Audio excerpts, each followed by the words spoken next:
Om Ajnana-timirandhasya Jnananjana-shalakaya Chakshura-militam yena tasmai Shri-Gurave Namaha. I have thus explained to you the gross, material, gigantic conception of the personality of Godhead. One who seriously desires liberation concentrates his mind on this form of the Lord, because there is nothing more than this in the material world. Purport. In the Bhagavad-gita, the Supreme Personality of Godhead has verily explained that the material nature is only an order-carrying agent of His. She is one of the different potencies of the Lord, and she acts under His direction only. As the Supreme Transcendental Lord, He simply casts a glance over the material principle, and thus the agitation of matter begins, and the resultant actions are manifested one after another by 6 kinds of gradual differentiations. All material creation is moving in that way, and thus it appears and disappears in due course. Less intelligent persons with a poor fund of knowledge cannot accommodate the thought of this inconceivable potency of the Lord Shri Krishna, by which He appears just like a human being. His appearance in the material world as one of us is also His causeless mercy upon the fallen soul. He is transcendental to all material conceptions, but by His unbounded mercy upon His pure devotees, He comes down and manifests Himself as the personality of Godhead. Materialistic philosophers and scientists are too much engrossed with atomic energy and the gigantic situation of the universal form, and they offer respect more seriously to the external phenomenal feature of material manifestations than to the noumenal principle of spiritual existence. The transcendental form of the Lord is beyond the jurisdiction of such materialistic activities, and it is very difficult to conceive that the Lord can be simultaneously localized and all-pervasive, because the materialistic philosophers and scientists think of everything in terms of their own experience. Because they are unable to accept the personal feature of the Supreme Lord, the Lord is kind enough to demonstrate the Virat feature of His transcendental form. And herein Srila Shukadeva Goswami has vividly described this form of the Lord. He concludes that there is nothing beyond this gigantic feature of the Lord. None of the materialistic, thoughtful men can go beyond this conception of the gigantic form. The minds of the materialistic men are flickering and constantly changing from one aspect to another. Therefore, one is advised to think of the Lord by thinking of any part of His gigantic body, and by one's intelligence only can one think of Him in any manifestation of the material world. The forest, the hill, the ocean, the man, the animal, the demigod, the bird, the beast, or anything else. Each and every item of the material manifestation entails a part of the body of the gigantic form, and thus the flickering mind can be fixed in the Lord only and nothing else. This process of concentrating on the different bodily parts of the Lord will gradually diminish the demoniac challenge of godlessness and bring about gradual development of devotional service to the Lord. Everything being a part and parcel of the complete whole, the neophyte student will gradually realize the hymns of Ishopanishad, which state that the Supreme Lord is everywhere, and thus he will learn the art of not committing any offense to the body of the Lord. This sense of God-mindedness will diminish one's pride in challenging the existence of God. Thus one can learn to respect everything, for all things are parts and parcels of the Supreme Body. Srila Shukadeva Goswami is describing the first step in God realization according to the Vedic cultural perspective. The first step in God realization is obviously not the most developed, complete understanding. There are throughout the world various concepts of God, conceiving of Him as the Father in the Christian tradition, conceiving of Him, although one cannot say Him, in the Islamic tradition, conceiving of Allah as all-powerful. These are incomplete conceptions, but they're a beginning. The problem is Gaja Andhanyai. Gaja means elephant and Andha means blind man. So it is the logic of the blind man or the blind men in perceiving the elephant through their sense of touch. So it's a well-known story. One blind man grabs the tail of the elephant and says that the elephant is just like a rope, and someone else grabs the leg of the elephant and says that the elephant is like a tree trunk, and someone else grabs the ear and says it's something like a piece of canvas.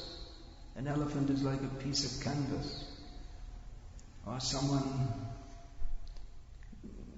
grabs or feels the big body and says perceives of the elephant as none of these things. So they all have different perspective. They all have different conclusions based on their limited perspective, and they're all convinced that their understanding is correct. And none of their perceptions are incorrect. But they're not wholly incorrect, they're partially correct. But due to not being able to see fully, they come to incomplete conclusions and presume that there is nothing more than this. And even within the various theistic or semi-theistic traditions, there are endorsements like that, just like our Christian friends. They will like to quote that no one can come to the Lord but through me. I am the way, the truth and the life, and no one can come to God but through me. But they're convinced that this is it. There's nothing else. There's no other way. It must be through Jesus. And the concept of the Supreme or God, which is promoted in Christianity, this must be the full and complete. Even in the Vedic literature, we find that even within Bhagavad-gita, we find Krishna coming to gradually progressive stages of understanding. We find throughout Mahabharata that, for instance, in the teachings of Bhishma, he describes different kinds of charity, and with each one he says, this is the best. There's nothing better than this. So, what is to be understood from this? In the certain sections of the Vedic literature state that there is no better ashram. The best ashram is Grihastha ashram. But elsewhere it's stated that this is Griham Andhakupam within the Srimad Bhagavatam. Not every Grihastha ashram, but the general situation of home life is compared to a blind well, which is not suitable for spiritual advancement. So what's to be understood from this? It seems like nothing can be understood. It's all one misunderstanding piled on another. You might as well just throw it all out. But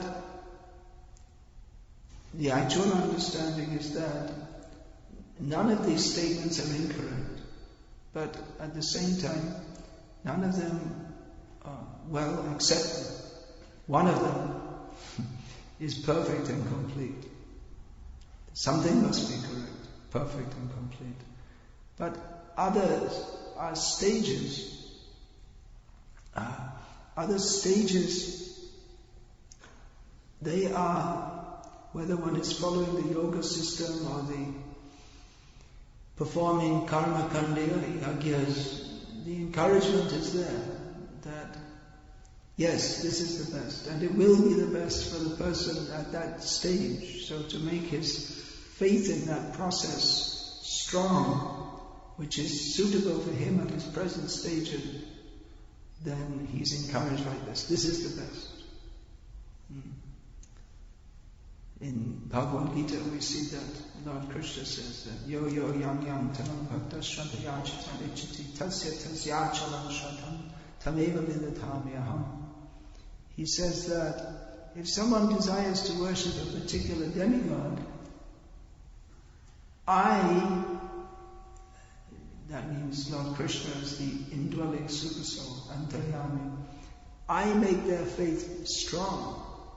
So they consider, yes, Lord Shiva is supreme, or I'm worshipping Devi, Shakti, Parvati. So this is I'm doing this, and the Shastra says this is the best. And you'll even find in Shastra, different Shastras, some say Indra is supreme, some say Shiva is supreme, some say Durga is supreme. So then some conclude in a sectarian manner, yes, Shiva is supreme. Or others say, well, they're all supreme, or none are supreme, it's all the same, it's all one.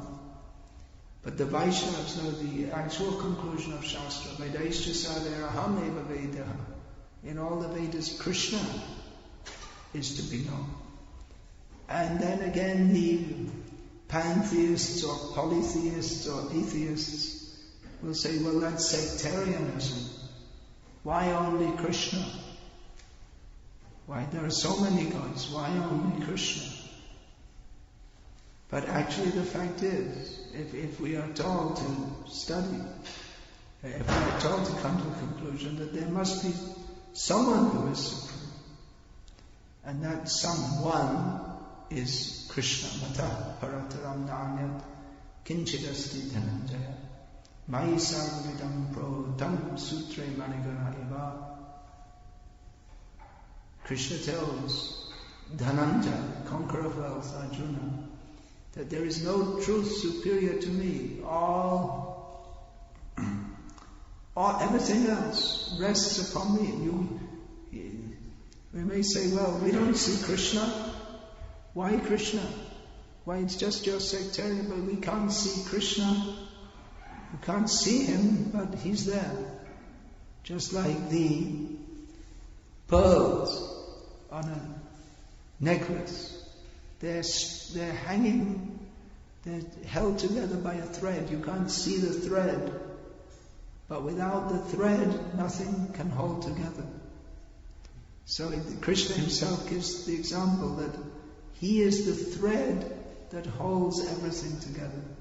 He's not seen, but an intelligent person knows that he's there. Namasye purusham tvadyam ishvaram prakrute param nalaksham sarva bhutanam antarbahiravastitam.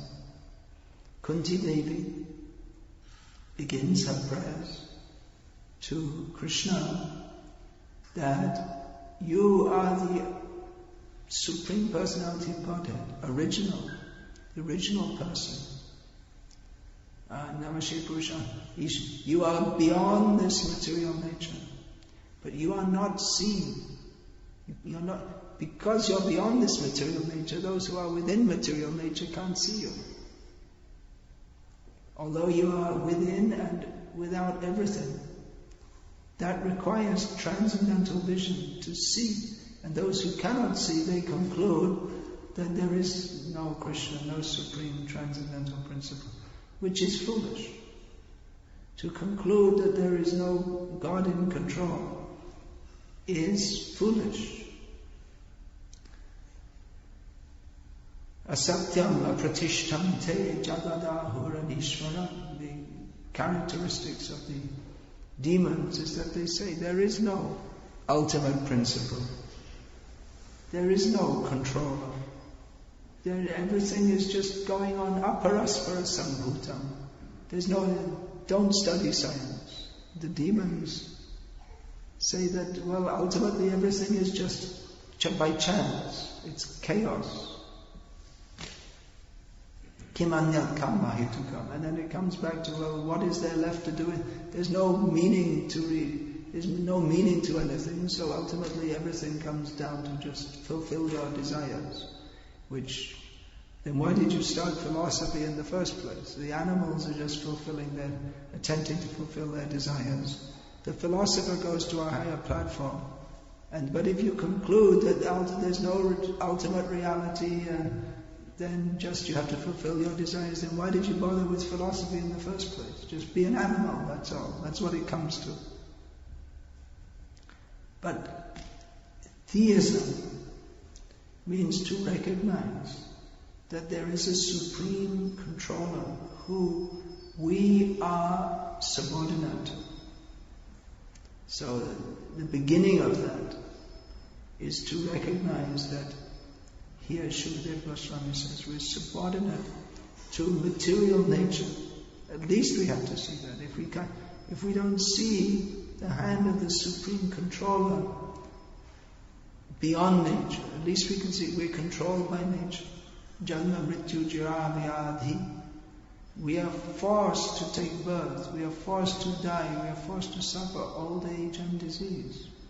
We cannot deny that. So although we are cultivating the illusion that we are the controllers, we are controlled. We cannot avoid that. So the beginning of God realization is to see that we are very small and there is a power greater than us. And that is the beginning when we can accept that there's not simply some power above us, but that He's the supreme all-powerful person. Then we actually start to come to theism, recognizing the supreme person. Bhagavatam, the teachings of Shukadeva Goswami, that is actually meant to bring us beyond ordinary theism. Ordinary theism means to recognize the supreme controller. But Bhagavatam brings us to the platform of the supreme friend, the supreme lover.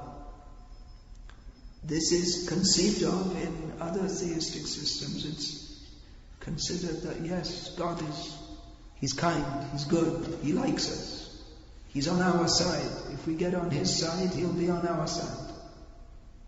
Although the Bhagavatam states that He's always on our side, even if we superficially attempt to go to the other side, He'll reciprocate like that.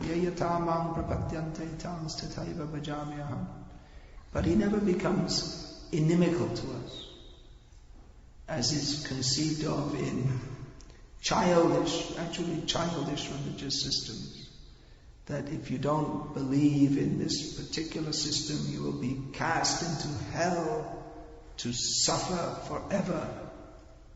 This is an unkind view, or a very wrong view of the Supreme Lord. It converts Him into a nasty person. At school we had to, in my childhood there was some song we were taught to sing. God speaking, I will smite them ad infinitum. This is God.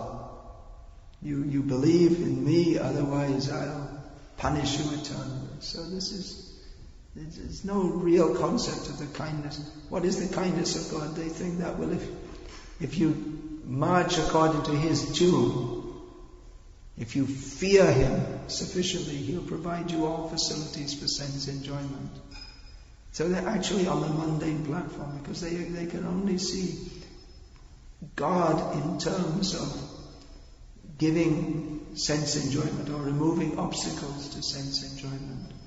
That's why all this demigod worship, it's all so mundane. apart from being focused on persons who are not the Supreme. It's all for material enjoyment. Ganesh is worshipped for removal of obstacles to material enjoyment. At the highest level of demigod worship is to worship Lord Shiva with the aim of becoming one with him, which is not possible. It's all based on a misconception. So Vaishnava Dharma, or the Bhagavad concept, is to appreciate the Supreme Lord in 5 rasas. Especially Chaitanya Mahaprabhu has contributed the understand that he's through Rupa Goswami, he has presented Krishna, the Supreme Personality of Godhead, as Akhila Rasa Sindhu. He is the Akhila Rasa Murti. He is the form, the person, not the concept or the force, but the person who is the reservoir of all rasa. And rasa is not translatable because there's no such concept not translatable into English, because there's no concept in English of rasa. It's translated as mellow. So Srimad Bhagavatam gives the complete exposition of the personality of Godhead, in which, when it's stated the personality of Godhead, the beginning understanding of this is his Godhead, but the more advanced understanding is of his personality. Appreciating his greatness, and then beyond that, what is his personality? The Bhagavatam points to that kind of bhakti is glorified by the highest devotees, of how the Supreme Lord forgets his supremeness and how his devotees forget or neglect his supremacy out of a sense of intimate exchange with him, intimate loving with him. So Srimad Bhagavatam begins with this concept, a materialistic concept of Godhead, and leads us gradually to the understanding which is beyond understanding, beyond philosophy. We cannot go artificially to that level. To artificially attempt to go to that level, or to think that philosophy is not important, will result in misunderstanding. And even those, we find that the devotees of Vrindavan, who are beyond philosophical understanding, who are beyond thinking of or conceiving of Krishna as the Supreme, or even if they think of him as the Supreme, they think, he may be God, but he's hungry, so we have to feed him. Mother Yashoda, she saw the universal form within Krishna's mouth, and she was thinking, looks like my son is Narayana, the source and maintainer of all the universes, and due to illusion, I'm thinking I'm his mother. And Krishna, seeing that her motherly feelings were becoming disturbed by understanding of Krishna's greatness, he started crying, I need some milk, and immediately she forgot that he's God and fed him a breast milk. Because for the Brajavasis, the residents of Vrindavan, even though they're not unaware of Krishna being the Supreme Lord. They're kind of aware of it, but it doesn't really mean very much to them, because they're too much wrapped in pure love for him, that his being God is, for them, almost a joking matter. Just like when Krishna comes home every evening from the pastures, then the demigods come and pray to him, Lord Brahma, Lord Shiva, and the cowherd boys will imitate them. They'll come up to Krishna and pray, "Oh Krishna, you're very great. You're the source of the cosmic manifestation." They'll imitate, they'll make a joke of it. For them it's just a joke that the demigods are praying to Krishna. So they know that he's Yang Brahma, Varunendra, Rudra, Marutas, Chandanti, Divya, they know he's prayed to by all the demigods. But for them, it doesn't really mean very much, because every day they're going and playing with him and fighting with him, and sometimes Krishna defeats them in their boyish fighting, and sometimes they in wrestling they'll defeat him. We see also the gopis, they know that, well, we heard, I was saying yesterday, that we heard all about you, and you were previously Vaman Dev, the Vaman avatar, and you used your mystic power to cheat Bali Maharaj, and when you came as Ramchandra, who everyone knows as the Supreme Lord, how you mistreated Shurpanaka. So they know he's the Supreme Lord, but at the same time they're chastising him. Here you've come again and now you're cheating us. So their mood is one of pure love for Krishna. And Krishna enjoys the chastisement of his intimate devotees, calling him bad names. He enjoys that more than the recitation of the Vedic hymns. Not that he doesn't, he likes the Vedic hymns. They're meant for glorifying him. He's Uttama Shloka, he's glorified by the topmost hymns. He is Stava Priya,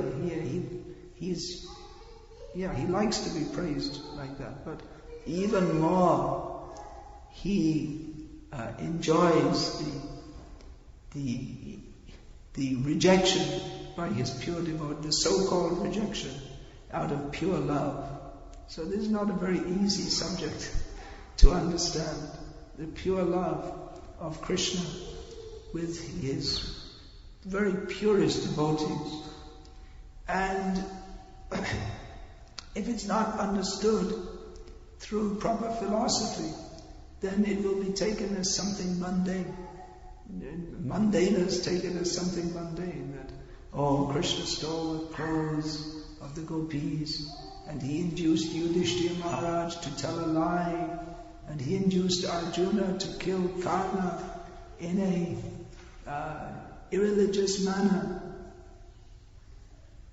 So Krishna Lila is human-like, and therefore bewildering. Kunti Devi said this. So therefore, we have to begin at the beginning. We begin Bhagavad-gita, Srimad Bhagavatam, go through the Bhagavatam, studying and hearing gradually the science of God. Bhagavat Tattva Vijnanam Mukta Sangasya Jayate. By hearing the knowledge of Bhagavatam, which is the description of Krishna with his devotees, replete with all philosophical understanding and explanation, then we become freed from misconceptions. We have so many misconceptions. Our misconceptions begin from considering that I am the body, I am the enjoyer, I am the controller. Ishvara Maham Bhogi. I am the controller, I am the enjoyer. So if we think that I am the controller and I am the enjoyer, then we cannot accept that Krishna is the controller and he is the enjoyer. We become envious of him. We think of Krishna as like anyone else, a competitor. The materialistic person sees everyone else in terms of friends and enemies. Friends are those who can help me in my sense gratification, and the enemies are those who are obstacles in my pursuit of sense gratification. That's why friendship in the material world can be broken at any time, because if someone who is perceived as a friend, if we perceive our self-interest in terms of various arrangements for sense gratification, then the friend may turn out to be an enemy. And the enemy, he may change also. If we find that the enemy is someone that we can exploit or make an alliance with, then it becomes a friend. And this is the history of the world, you see. In the history of Europe is one of wars and alliances, and sometimes certain countries make alliances with each other, and then they turn against it. Then they swap and they make an alliance with another who was the enemy previously, and it goes on like this, on and on and on. And now they have their United Nations, and they're trying to make it all one, but it's a failure. And the United Nations is the idea to unite all the nations. The United Nations is seen as an enemy by those who are not united with those particular nations who call themselves the United Nations. So it's not possible in material existence to unite, because everyone is self-centered, everyone is looking toward their own interest in terms of sense gratification. And that's what people say, that religion is the cause of all the wars, but it's not. It's the materialistic perception of God being the one who favors us, that He's on our side. That's why we find even within religious groupings they're fighting, because they have the conception that I'm very important and God favors me more. Or our people, and we are the chosen people and God favors us more. It's all due to self-centeredness. It's not God consciousness. God consciousness means to think what He wants to do, we should do. Lord Jesus Christ said, "Thy will, not mine, be done." That's a good prayer, isn't it? There's a better one than that. Can you think of a better prayer than that? Thy will, not mine, be done. Even better than that is we don't have any personal desire of our own. We just find out what Krishna wants us to do. Not that we have a desire separate from Krishna's. That we only live to fulfill Krishna's desire. So this concept of pure devotion is given in the Bhagavad-gita. Not that I have a desire and I make a kind of alliance with God and He helps me to fulfill my desire. This is a common thing that people say that, well, if you fulfill this desire, I'll do this for you. What was that you did at some Shiva temple you were doing? You had some desire, what was that for? To have a son. So you got the son and then you're supposed to do something at the Shiva temple. But by that time you'd already come to Krishna consciousness, so I advise you to distribute Bhagavad-gitas at the Shiva temple instead. But it's like that. It's a business deal. You do this for me, I'll do something for you.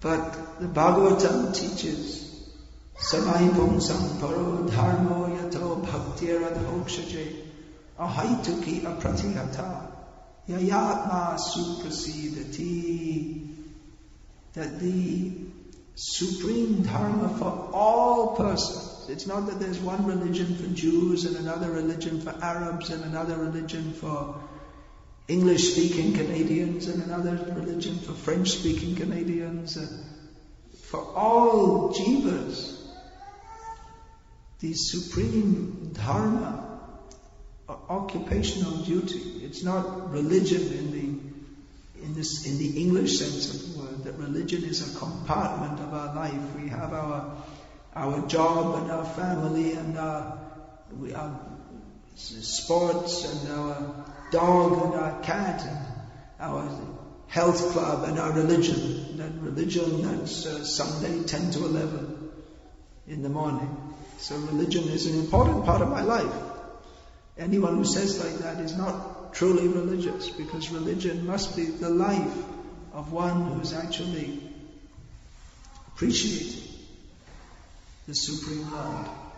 So the Bhagavatam brings us to this conception, that this supreme dharma for every living being, regardless of what they themselves may consider it to be, is unmotivated, uninterrupted devotional service to the Supreme Lord, who is transcendent. He is not within He does not fit within our conceptions of what we think He ought to be.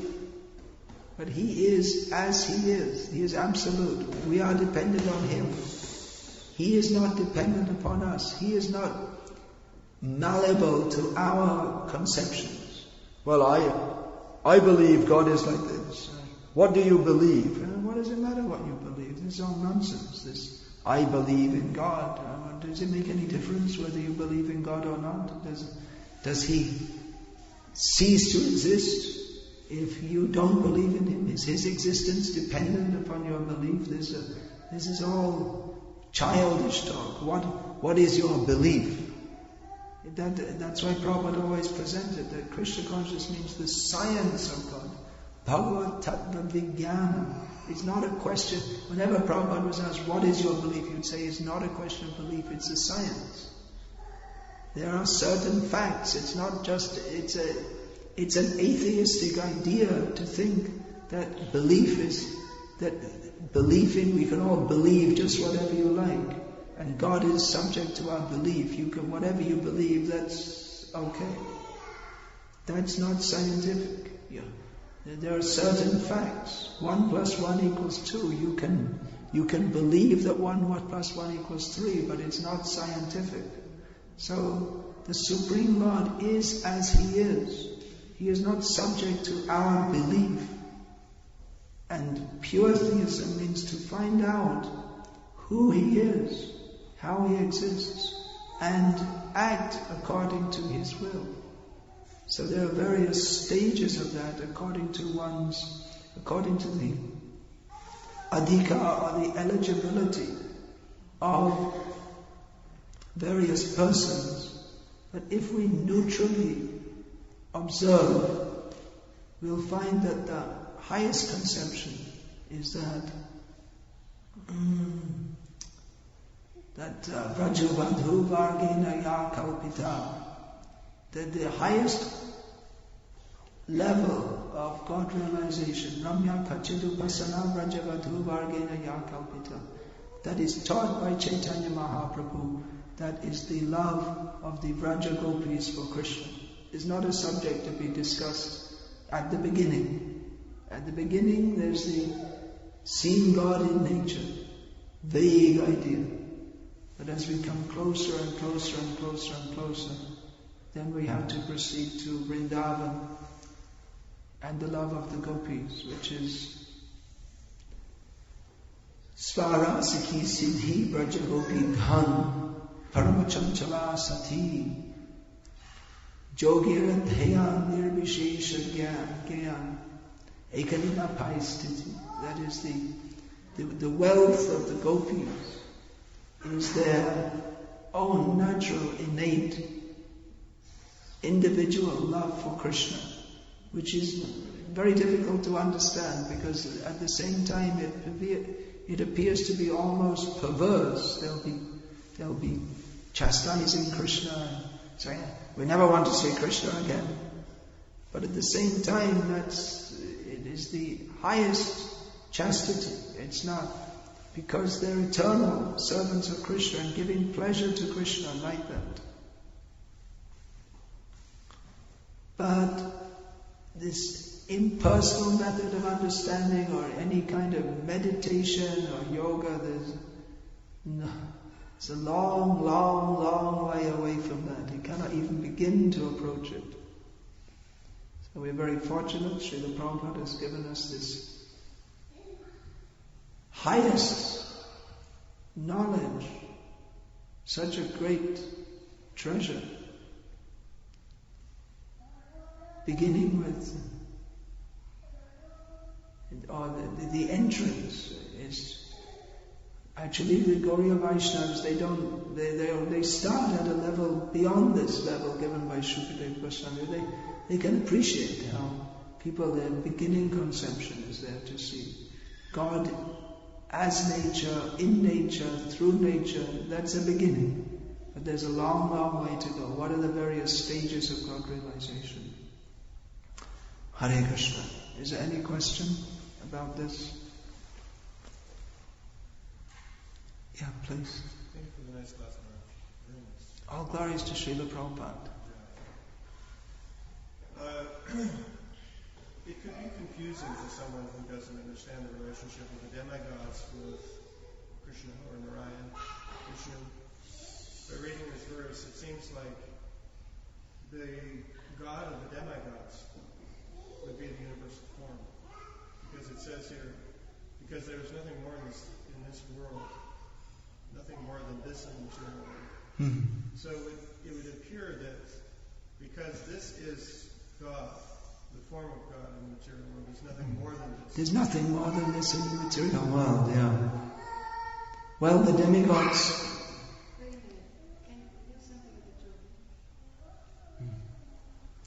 The demigods, they have a little vision of the Supreme Lord beyond this world. They pray to, I was quoting that young Brahma, Varanendra, Rudra, Maruta, Stundan, they pray to him. So they have some conception of the Supreme Lord as the, when they're in trouble, they go and pray to him. We find that in the beginning of the 10th canto, we find the demigods going to pray to the Supreme Lord at Shvetadvip. So their concept is beyond this. The demigod's conception is beyond this pantheistic concept of seeing God in nature. They do have a more developed conception, although it's still materialistic. It's not perfect. In fact, we'll often find the demigods, their prayers in Srimad Bhagavatam, they're appreciating his transcendent position. But it seems that in many cases, even though they theoretically appreciate it because of their material desires, it remains largely theoretical for them.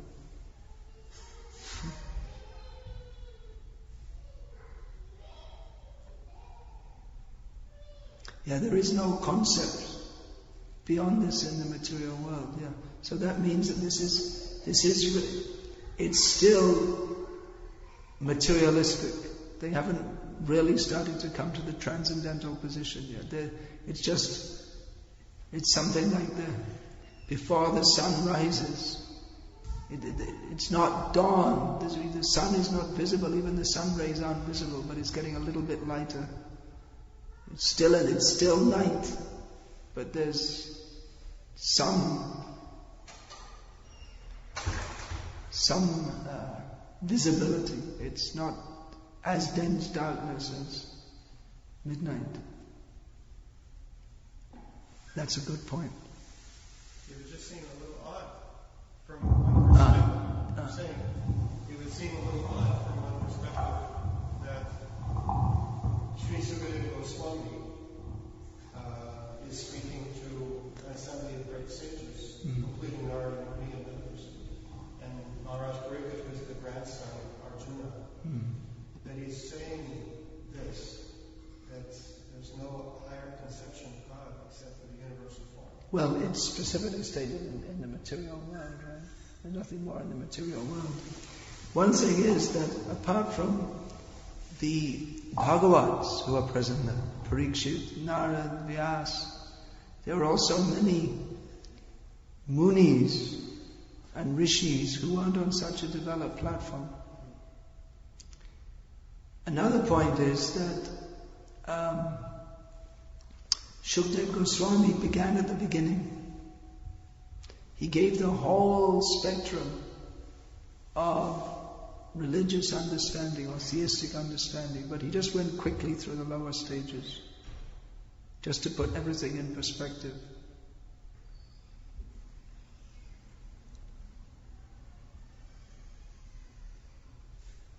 Yeah, please.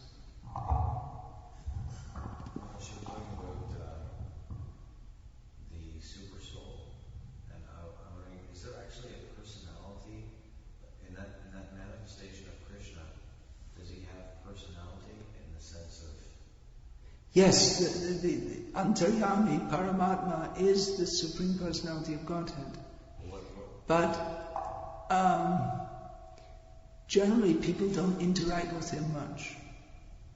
So he appears to be somewhat withdrawn because we are withdrawn. But pure devotees see him, Premanjana Charita Bhakti Vilojanena Santasa Daiva Hridayeshu Vilokayanti. He's Krishna. But the pure devotees see Krishna.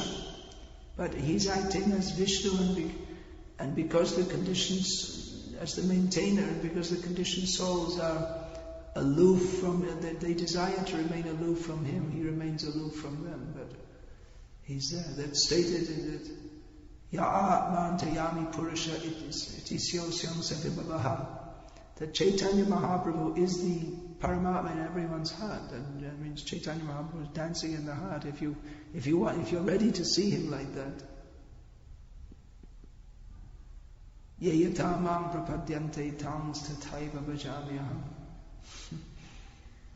So certainly he is the personality, he's not just a robot.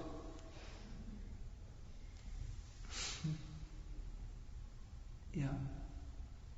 Would you like to get the mic? He won't reach?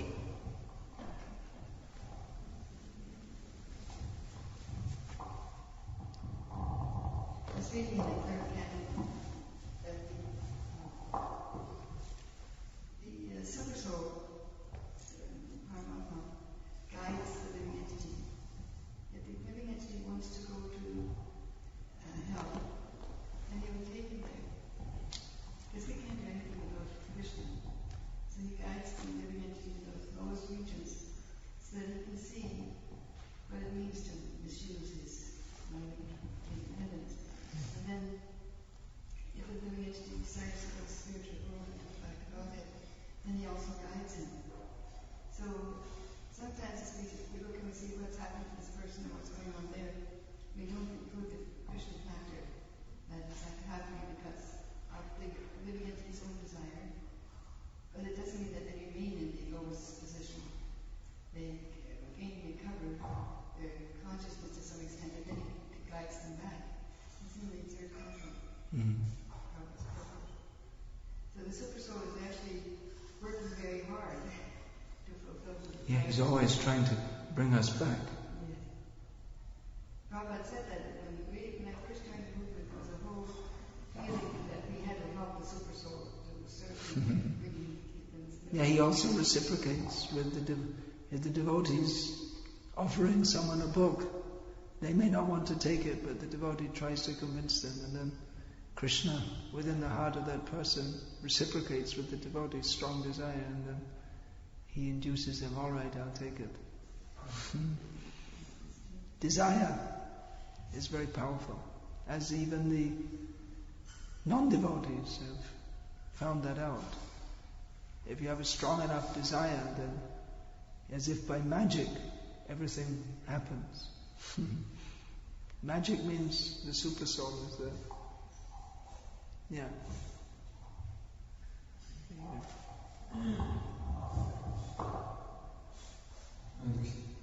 I'm just thinking on this topic that was coming to my mind is we come to Krishna consciousness and we hear about Krishna being the personality of Godhead, and then after some time we're told that we are fallen conditioned souls in the material world. And we're here because we're all envious of Krishna. Am I right? Well, I don't know if it's after some time we learn that, but it all comes at the beginning. What's coming in my mind is that almost like you go to the doctor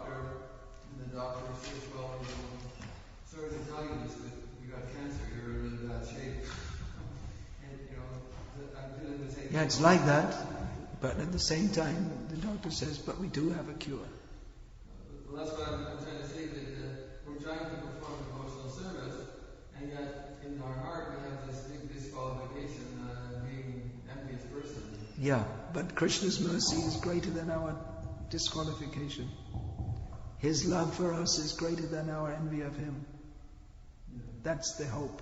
My real question here is, what can we do about the enviousness in our heart? What can we do? Well, you can go to Mangalarti, chant 16 rounds, follow the regulated principles. This is what to do. Follow the process of Bhakti Yoga.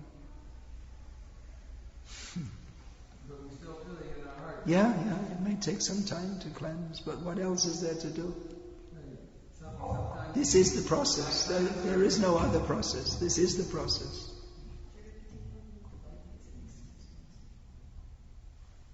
This is the process. This will cleanse our hearts. Shrinvatam shradaya nityam granatas chasvacheshtitam kalena nati dirghena bhagavan vishate hridi. For one who is always very faithfully hearing the Srimad Bhagavatam and endeavoring to understand that and act upon it, and within a short time the Supreme Lord will manifest within his heart. That's the promise of Bhagavatam. Have a question? Yes, Maharaj. What's up? Time up? This point about the super soul being the friend. I'm going to speak in the mic. You went all the way to pass it over to you. You just have to move it another 10 centimeters or something. Yes. So you drive all the way 100 miles to go to the temple, and then you sit in the parking lot, something like that. The super soul in the heart, Maharaj, is inducing, or is the friend, and so he's trying to induce the soul to become Krishna conscious. But what is this inducing if the super soul is just remaining aloof and sanctioning? Well, there's both things. The Supreme Lord in the heart He is upadrashtanamanta cha. He is seeing everything, seeing what the conditioned soul desires. And He sanctions, yes, you can do this, yes, you can do that. But at the same time, He's saying, well, actually you should chant Hare Krishna. So both things are going on. Yeah. According to the level that we're at, and according to the association we have, the direction changes, or the voice that we hear the voice of reality that we should surrender to Krishna, that becomes more prominently heard. Maharaj, it seems a little contradicting for me. Just time to time, we were having discussions regarding, this topic about reading Krishna books, especially younger generation. Sometimes they want to read Rasa or stuff like that.